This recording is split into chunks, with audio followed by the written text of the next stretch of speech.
Proper minus செய்யக்கூடியது avocado ஆயிலோ olive ஆயிலோ சொல்லுவாங்க. Mostly அது கூட இல்லைன்னா உங்களுக்கு வெர்ஜின் கோகோனட் ஆயில் சொல்லக்கூடிய நம்ம நல்ல தேங்காய் எண்ணெய் யூஸ் பண்ணலாது பரவாயில்ல. ஆனால் பொதுவாக இந்த வணிக நோக்கில் செய்யக்கூடியது சாதாரண எண்ணெய்களை போட்டு அவங்க அவங்க யூஸ் பண்ணக்கூடிய சாதாரண எண்ணெயை போட்டு அவங்க வந்து அதுவும் ப்ரிப்பேர் பண்ணி வச்சுருவாங்க.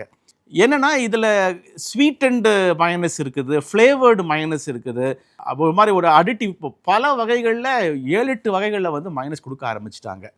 But all this things together அதோட பேசிக் காம்போனன்ட் வந்து எக்கு.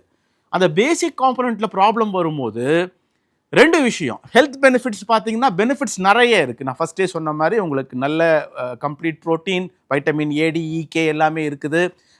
அதே மாதிரி கேலரிஸ் ரொம்ப அதிகம், healthy food, all these things are right. அதே மாதிரி டிஸ்அட்வான்டேஜஸ் பார்த்தீங்கன்னா இதனால் வரக்கூடிய ப்ராப்ளம்ஸ் அதிகமாக கன்சியூம் பண்ணும்போது குழந்தைகளுக்கு ஒபிசிட்டி வரும். இப்போ ரெகுலராக குழந்தைங்க இதை எடுத்துக்கிட்டே இருக்காங்கன்னா சால்மோனெல்லோசிஸ் தவிர்த்துட்டு பார்த்தீங்கன்னா ஒபிசிட்டி, சைல்டுஹுட் ஒபிசிட்டி ரொம்ப காமன். இப்போ அதுவும் நம்ம குழந்தைங்க பர்கரும் இந்த மாதிரி சிக்கனும் மயனேஸும் நம்ம பேக்ட் ஐட்டம்ஸும் சாப்பிட ஆரம்பித்த பிறகு ஒபிசிட்டி காரணம் எம்ப்டி கேலரிஸ் ரொம்ப அதிகமாக எடுத்து குழந்தைகளுக்குடைய உடல் உழைப்பு இல்லாமல் ஒபிசிட்டி வரக்கூடியது.